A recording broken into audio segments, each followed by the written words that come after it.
Hello दोस्तों, कैसे हैं आप सब। आज हम लोग पढ़ेंगे ज्योमेट्री, जो कि होगा क्लास नंबर 11। इससे पहले हम लोग 10 क्लास पढ़ चुके थे और हम लोग ज्योमेट्री बिल्कुल शुरुआत से एकदम बेसिक से शुरू किए थे यहाँ से। ठीक है, तो हम लोग आज 11 नंबर क्लास पहुँचे हैं और इसके पहले आपको हम कॉन्सेप्ट बताए थे और उसी कॉन्सेप्ट के बेस्ड पर जो क्वेश्चन था वो हम लेके आज हाजिर हैं। सवाल है 30 नंबर।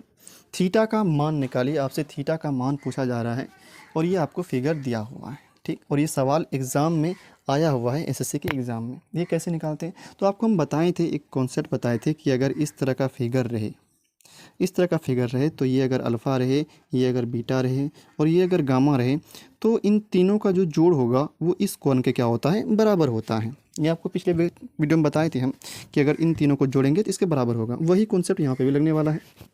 देखिए क्या होता है। अगर आप इस फिगर को देखिएगा, ये वाला फिगर, ये वाला फिगर अगर आप देखें, ये वाला, ये वाला, फिर ये वाला, ये वाला, तो यहाँ पे वही बात हो रहा है। तो अगर हम इन तीनों को अगर हम जोड़ेंगे तो ये किसके बराबर हो जाएगा, थीटा के बराबर हो जाएगा। तो हम जोड़ देते हैं alpha plus beta plus 40, alpha plus beta plus 40, ये किसके बराबर हो जाएगा, ये हो जाएगा थीटा के बराबर हो जाएगा। सही बात है। अगर हम इस में बात करें, ये भी तो उसी की तरह दिख रहा है ना, ये भी चतुर्भुज है, 1 2 3 और 4 भुजा चतुर्भुज है। तो अगर इसका हम बात करें, तो अगर इसमें भी तीनों को जोड़ दें, अल्फ़ा थीटा और बीटा को जोड़ेंगे, तो इसमें भी कितना हो जाएगा, 110 के बराबर आ जाएगा। ये क्या हो जाएगा, 110 के बराबर, क्या, alpha plus theta plus beta. अगर इसको हम जोड़ दें किसके बराबर हो जाएगा, 110 डिग्री के बराबर हो जाएगा।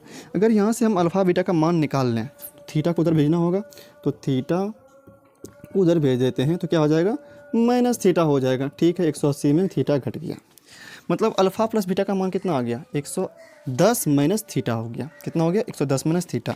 तो यहाँ पे हम रख दें अल्फ़ा प्लस बीटा का मान कितना, 110 माइनस थीटा। ठीक, प्लस का प्लस, 40 का 40 बराबर का थीटा। ठीक, 110 और 40 कितना हो जाएगा, 150 हो जाएगा।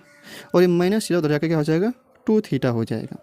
2 से 150 कट भी जाएगा, 75 बार में थीटा का मान कितना आया, थीटा का मान आ गया 75 डिग्री।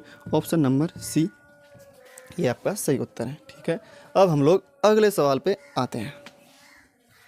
देखिए सवाल नंबर 31, और ये सवाल एसएससी एग्ज़ाम में पूछा हुआ है। ठीक है, कहता है a प्लस बी का मान क्या होगा। आपके पास फिगर दिया हुआ है और ये रहा फिगर। a 50 डिग्री यहाँ पे दिया हुआ है, यहाँ पे b और यहाँ पे 130 डिग्री दिया हुआ है। आपसे a और b का योग पूछा है कितना होगा।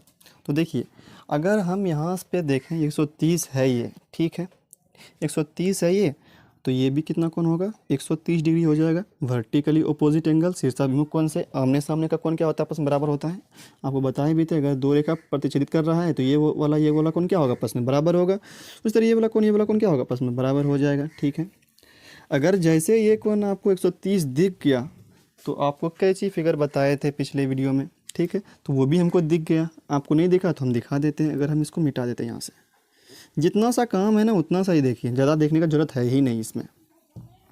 देखिए अब दिखा कैसी फिगर आपको, तो आपको बताए थे कि अगर ये वाला कोण, ये वाला कोण, ये वाला कोण, अगर इन तीनों को जोड़ दिया जाए तो ये इसके बराबर हो जाएगा। जोड़ देते हैं तो कितना हो जाएगा, यहाँ पे जोड़ते हैं, a प्लस 50 प्लस b, ये किसके बराबर हो जाएगा, 130 के बराबर। मतलब इन तीनों का योग इसके बराबर होने वाला है। तो हमको निकालना क्या है, a और b का योग निकालना है ना। तो a प्लस बी रहने देते हैं, तो 130 में 50 घट जाएगा तो बचेगा 80 डिग्री। और यही आपके सवाल का आंसर है, a प्लस बी बराबर 80 डिग्री। Option number A. देखिए ये सवाल आप मन में भी बना सकते थे, इसको कलम पकड़ने का इसमें ज़रूरत ही नहीं था, लेकिन अगर पहली बार था तो हम दिखाएं डिटेल से।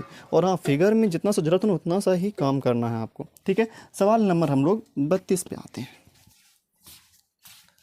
देखिए सवाल नंबर 32 क्या कहता है। सवाल नंबर 32, नीचे दिए गए चित्र में ए बी समांतर पी क्यू है, तो y माइनस 2x का मान क्या है।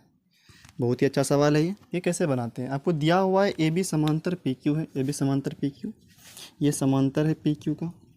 अगर ये समांतर है तो आपको बताए थे संगत कोण, क्या बताए थे आपको, संगत कोण। और हमको दिख गया कि संगत कोण से ये वाला कोण, ये वाला कोण क्या हो जाएगा, संगत कोण हो जाएगा। क्या आपको बताए थे हम फिगर में, ये वाला कोण, ये वाला कोण क्या होता है, आपस में बराबर होता है, क्योंकि संगत कोण के नियम से ये संगत कोण होता है और ये कोण आपस में बराबर होता है। उसी तरह अगर ये देखा जाए तो ये वाला समांतर, ये वाला समांतर है, तिर्यक रेखा ये हो गया, तो x प्लस 9 और ये क्या होगा 27 आपस में बराबर हो जाएगा। बिल्कुल सही बात।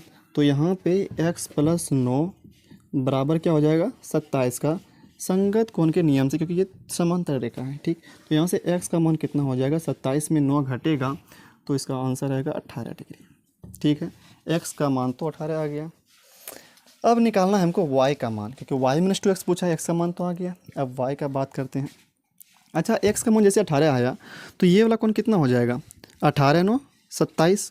ठीक, ये बराबर है 27 हो जाएगा ये। अच्छा, अब देखिए, अब यहाँ पे ये वाला कोण टोटल कितना बनेगा 180 बनेगा कि नहीं बनेगा 180 बनेगा, जिसमें से एक टोटल 180 है। ठीक है भाई, 180 में से ये 27 है, ये 87 है, तो ये वाला कोण कितना होगा। तो बताइए, अगर हम क्या करें 180 में से ये वाला कोण घटा दें तो ये नहीं बच जाएगा आपका, बच जाएगा। तो बताइए, तो अगर हम 180 में से क्या करें 180 में से घटा दें क्या 87 और ये 27 घटा दें तो आपका ये वाला कोण आ जाएगा। ठीक है, घटाते हैं। तो पहले तो इसको जोड़ दीजिए आप, 7 7 14 हो जाएगा, 8 2 10, 10 1 11 हो जाएगा। अब 180 में अगर हम घटा दें कितना 114 तो हो जाएगा 10 में 4 गया 6 और 7 में 1 गया 6, बस 66 आ गया। कितना आ गया 66, मतलब इस कोण का मान कितना आ गया 66। ये वाला कोण का मान कितना आ गया 66 डिग्री आ गया। ठीक है, ये वाला कोण का मान कितना आ गया 66। और अगर आप यहाँ पे देखिएगा तो ये y 66 के बराबर है। कैसे, शीर्षाभिमुख कोण से आपको ये वाला भी कोण पता है कि ये कोण क्या होता है शीर्षाभिमुख कोण, और ये कोण आपस में बराबर होते हैं। उस तरह ये वाला y और ये वाला 66 क्या होगा शीर्षाभिमुख कोण से आपस में क्या होगा बराबर होगा, मतलब y का मान क्या आ गया 66।